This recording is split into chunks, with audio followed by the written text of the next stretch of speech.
Hello friends, myself doctor K D Chauhan. I am homeopathy consultant. आजकल मेरे पास बुजुर्ग आते हैं जिनकी रूटीन में दवाई चलती है, बीपी की, शुगर की।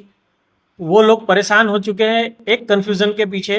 वो वो कहते हैं कि साहब मैं मेरी बीपी की दवाई, मैं मेरी शुगर की दवाई मेडिकल स्टोर से लेता हूँ तो इतने की आती है, जन औषधि केंद्र से लेता हूँ तो इतने की आती है, जबकि उनका नाम सेम है, कंपनी सेम है। तो क्या उन दवाइयों में कोई फ़र्क है? तो मैं आप लोगों को बताना चाहता हूँ कि अगर same trade name, same company की दवाई आपको मेडिकल स्टोर से मिले, चाहे जन औषधि केंद्र से मिले, चाहे जनरिक स्टोर से मिले, अगर सेम ट्रेड नेम की दवाई, सेम कंटेंट की दवाई, सेम कंपनी की दवाई अगर है, तो उसकी इफेक्टिविटी में कोई भी चेंज नहीं आता है।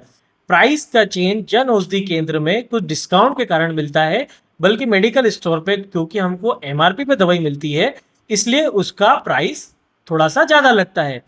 और जन औषधि केंद्र पे हमको कुछ परसेंट डिस्काउंट मिल जाता है, इसलिए हमको उसका प्राइस जो उसकी एमआरपी होता है उससे कम लगता है, परंतु उसकी इफेक्टिविटी में कोई भी चेंज नहीं रहता है। अब इसके बाद आ गया जेनरिक स्टोर। जेनरिक स्टोर में आपको ब्रांड की दवाइयों का सेम ट्रेड नेम वाली दवाई आपको जेनरिक स्टोर में नहीं मिलेगी।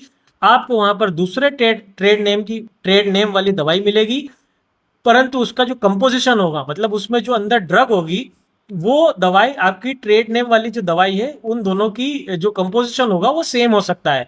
अगर उनका कंपोजिशन सेम है तो उसकी भी इफेक्टिविटी ऑलमोस्ट सेम मिलेगी। इसलिए कोई भी मेरे जो बुजुर्ग भाई लोग हैं, मेरे जो बुजुर्ग पेशेंट है, वो परेशान ना हो। अगर आप लोगों का 2 रुपया भी बचता है तो आपका जहाँ से भी फायदा होता है।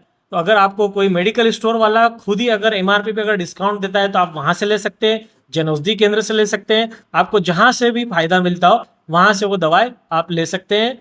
अगर same trade name, same composition वाली दवाई है तो उसकी इफेक्टिविटी सेम होगी, उसमें कोई भी डिफरेंस नहीं आएगा। Thank you.